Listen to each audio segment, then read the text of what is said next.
जय हिंद दोस्तों, मैं मयंक मिश्रा आपका स्वागत करता हूं आपके अपने यूट्यूब चैनल जीएस गुरु मयंक सर में। आज हम बात करेंगे इल्तुतमिश की। इल्तुतमिश जिसके बारे में मैंने पिछले वीडियो कुतुबुद्दीन ऐबक के वीडियो में बताया था कि किस प्रकार से उसने आराम शाह को मारा और उसके बाद अगला शासक बना इल्तुतमिश। इल्तुतमिश की बातचीत की जाए तो 1210 से लेकर 1236 तक इसका शासन रहता है और शमसी राजवंश की स्थापना करता है।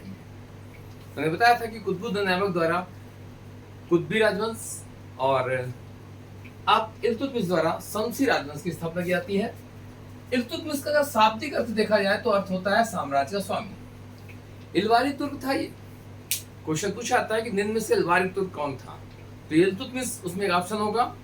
और उसके बाद अगर देखा जाए तो किसने खरीदा इसे, क्वेश्चन ये भी आता है ये किसका दास था। ये कुतुबुद्दीन ऐबक द्वारा खरीदा गया और कुतुबुद्दीन ऐबक का दास था, जो कि बाद में कुतुबुद्दीन ऐबक का दामाद भी बनता है।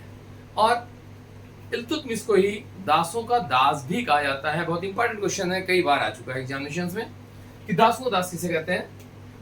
ये कुतुबुद्दीन ऐबक ही है, जो कि कुतुबुद्दीन ऐबक का दामाद या दास है, जिसका नाम है इल्तुतमिश, और उसी के बारे में चर्चा हो रही है। जब कुतुबुद्दीन ऐबक द्वारा इसे खरीदा जाता है तो सबसे पहले इसे सरजहादार जो शाही अंगरक्षकों का प्रधान होता था, उसका नाम तो ध्यान दीजिएगा। क्वेश्चन ही पूछा था कि सरजहादार का अर्थ क्या है, तो शाही अंगरक्षक का प्रधान होता था सरजहादार। और इसके बाद इसको बनाया जाता है कुतुबुद्दीन ऐबक द्वारा अमीर आखुर अर्थात अश्वशाला का प्रधान। इंपॉर्टेंट क्वेश्चन है, ध्यान दीजिएगा। अश्वशाला का प्रधान या फिर पूछा था अमीर आखुर का अर्थ क्या है। ठीक है, तो यहां तो बातचीत ये हो गई है। अब अगर देखा जाए क्वेश्चन ये भी आ चुका है कि इल्तुतमिश गद्दी पर बैठने के पहले कहां का सूबेदार था या कहां का राज्यपाल था या कहां का प्रशासक था, तो बदायूं का था ये।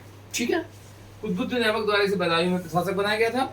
एक क्वेश्चन ये बनता है। 1205 ईस्वी में क्वेश्चन पूछा गया है कई बार, इसे दास्ता से मुक्त कब किया गया। 1205 ईस्वी में कुतुबुद्दीन ऐबक इसको दास्ता से मुक्त कर देता है, जबकि 18 फरवरी 1229 को बगदादी खलीफा अल मुंतसिर बिल्लाह, इंपॉर्टेंट नाम है अल मुंतसिर बिल्लाह, तो बगदाद के खलीफा द्वारा, ये डेट भी इंपॉर्टेंट है बच्चों, ध्यान रखिएगा।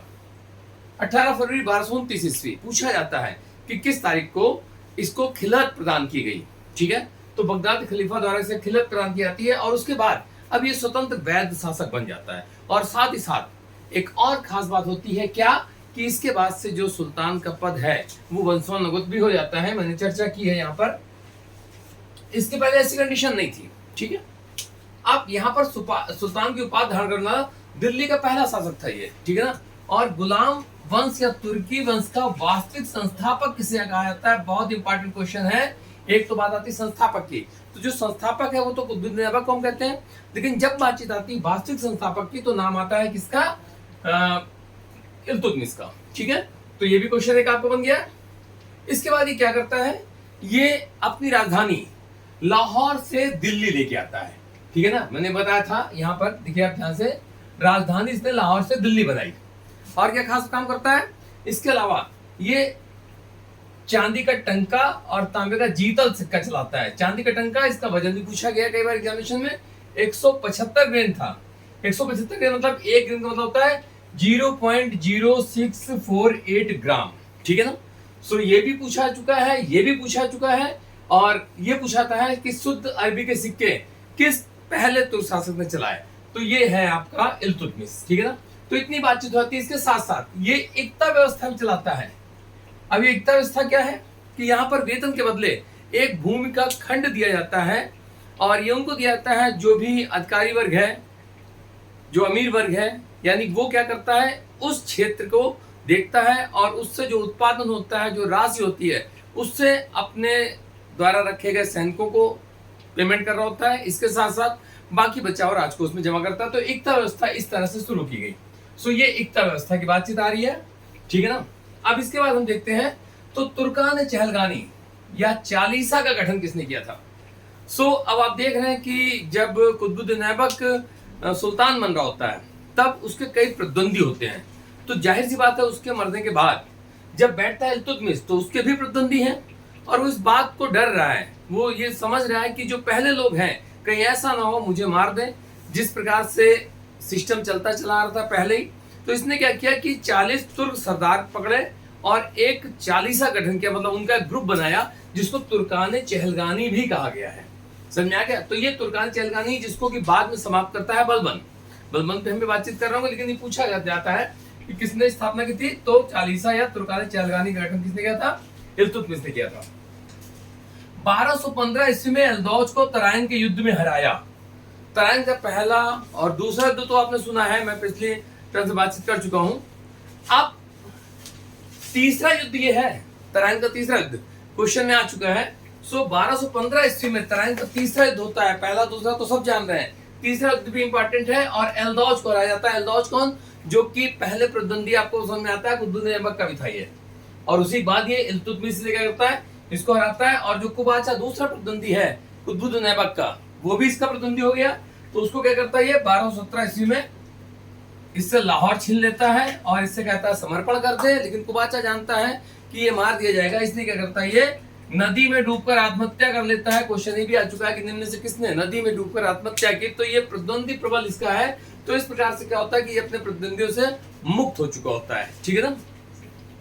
इसके बाद अगर देखा जाए तो एक और घटना होती है। वो घटना क्या है? चंगेज खां के भय से जलालुद्दीन मंगबरनी भारत आता है। कब? 1220-1221 ईस्वी में। और ये क्या करता है, चंगेज खां से मैसेज देता है कि मंगबरनी की कोई सहायता ना की जाए, और ये कोई भी सहायता मंगबरनी की नहीं करता है। इस प्रकार से मंगोलों जो आक्रमण का भय है उसको ये खत्म कर लेता है। वो भी सिस्टम सही इसका मुझे समझ में आता है। अब इसके बाद क्या है, इसी समय अवध में पृथु का विद्रोह, क्वेश्चन आ चुका है, पृथु का विद्रोह किसके समय हुआ? इसके इल्तुतमिश समय हुआ। 1226 ईस्वी में क्या होता है कि इसका एक पुत्र होता है जिसका नाम है नासिरुद्दीन महमूद। इंपॉर्टेंट बातें भी आएंगी इससे। और ये क्या करता है, लखनौती पर अधिकार कर लेता है, ठीक है ना। तत्कालीन बंगाल की राजधानी हो रही लखनौती, और इसे विद्रोह का नगर भी कहा जा रहा है। किसको? लखनौती को। क्वेश्चन ये भी आ चुका है कि निम्न में से किसे मध्यकालीन भारत में विद्रोह का नगर कहा गया है, तो ये है लखनौती। 1228 में क्या होता है, इसके पुत्र नासिरुद्दीन महमूद की मृत्यु हो जाती है। और इंपॉर्टेंट क्वेश्चन क्या है, इल्तुतमिश द्वारा अपने पुत्र नासिरुद्दीन महमूद का मकबरा बनवाया जाता है, ठीक है ना। संभवतः भारत में पहला मकबरा है। तो मकबरा का जन्मदाता, या उसमें क्या है कि गुंबद बनाया गया, तो गुंबद निर्माण का जन्मदाता जो है वो किसको कहा जा रहा है? इल्तुतमिश को। इंपॉर्टेंट क्वेश्चन ये भी हो गया है। 1231 ईस्वी में क्या होता है, ग्वालियर के शासक मंगल देव को हराता है ये, ठीक है ना। 1231 में खास बात क्या है, क्वेश्चन पूछा गया है कि ग्वालियर विजय के समय ग्वालियर का शासक कौन है? मंगल देव। और इस समय इसका साथ दिया होता है इसकी पुत्री रजिया द्वारा। रजिया इसका साथ देती है। और ये भी कहा जाता है कि इसी के बाद ये क्या करता है कि रजिया को अपना उत्तराधिकारी घोषित कर देता है। बाद में व्यवस्थाएं ऐसी बनती हैं कि रजिया सीधे गद्दी पर नहीं बैठा दी जाती है, लेकिन यह भी पूछा जाता है कि किस युद्ध के पश्चात रजिया को इल्तुतमिश द्वारा अपना उत्तराधिकारी घोषित किया गया। तो ये जो क्वेश्चन है ये है ग्वालियर में, ठीक है ना। इसके बाद देखते हैं हम, तो 1233 में चंदेलों के विरुद्ध, और 34-35 में क्या होता है, उज्जैन एवं भिलसा के विरुद्ध सबल अभियान इसने किया होता है। तो ये इसके अभियान हो गए। अंतिम अभियान इसका होता है बामियान के विरुद्ध, ठीक है ना। अब बीमारी कारण अप्रैल 1236 में इसकी मृत्यु हो जाती है। मकबरा दिल्ली में है। इसने जो निर्माण कार्य करवाए वो क्या क्या करवाए? पहली बात तो ये कि जो कुतुब मीनार का निर्माण कार्य प्रारंभ करवाया गया था कुतुबुद्दीन ऐबक द्वारा, उसका निर्माण कार्य ये पूरा करवाता है इल्तुतमिश। इसके साथ साथ बदायूं की जामा मस्जिद, अजमेर की मस्जिद, नागौर में अतार किन का दरवाजा भी इसके द्वारा बनाया गया, ठीक है ना।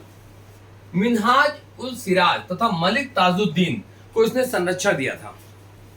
और इसी वजह से अगर देखा जाए तो जितनी बातें मैंने बताई हैं तो वो सारी इस बात के लिए इंगित करती हैं कि जहां पर कुतुबुद्दीन ऐबक ने गुलाम वंश की नींव रखी थी, वहीं पर अगर देखा जाए तो वास्तविक तौर पर जो नींव रखी गई है, संस्थापक कहा गया, वो किसे कहा गया है? इल्तुतमिश को। और ये इतिहासकार हैं ईश्वरी प्रसाद, इनका स्टेटमेंट है, इनके द्वारा कहा गया है। तो अगर क्वेश्चन में आपसे पूछा है तो आप बता सकते हैं कि किसने इस बात को कहा है कि वास्तविक संस्थापक इल्तुतमिश ही था। तो ये इल्तुतमिश के बारे में कहा गया ईश्वरी प्रसाद द्वारा। और न्यायप्रियता के बारे में अगर देखा जाए तो इब्न बतूता कहता है कि बहुत ही न्यायप्रिय राजा था। और वो लिखता है कि इसने क्या किया था, अपने महल के सामने संगमरमर के 2 शेर बनवा रखे थे और उनके गले में सोने की घंटियां लगवा रखी थी, जिनको बजाकर लोग न्याय की मांग करते थे, ठीक है ना। तो ये सारी की सारी बातचीत किसके बारे में थी आपकी? इल्तुतमिश के बारे में। ठीक है, सो इंपॉर्टेंट सारे क्वेश्चन आ गए हैं। जब इल्तुतमिश की मृत्यु होती है उसके बाद फिर क्या होता है? इसके पुत्र रुकनुद्दीन फिरोज को, जो कि एक दासी का पुत्र है, उसको अगला शासक बनाया जाता है। और बाद में कुछ समय पश्चात रजिया क्या करती है? चूंकि उसकी मां है शाह तुर्कान रुकनुद्दीन फिरोज की, और उसके अत्याचारों से लोग दुखी होते हैं, दिल्ली के अमीर वर्ग भी दुखी है, तो रजिया क्या करती है? मौका पाकर एक दिन जनता से न्याय की मांग करती है और जनता रजिया को गद्दी पर बैठाल देती है। इसकी चर्चा हम करेंगे रजिया में। तो अगर आपको ये वीडियो अच्छा लगा है, पसंद आया है, तो इसे आप शेयर करें, सब्सक्राइब करें और लाइक करें। अगले वीडियो में हम बात करेंगे रजिया के बारे में।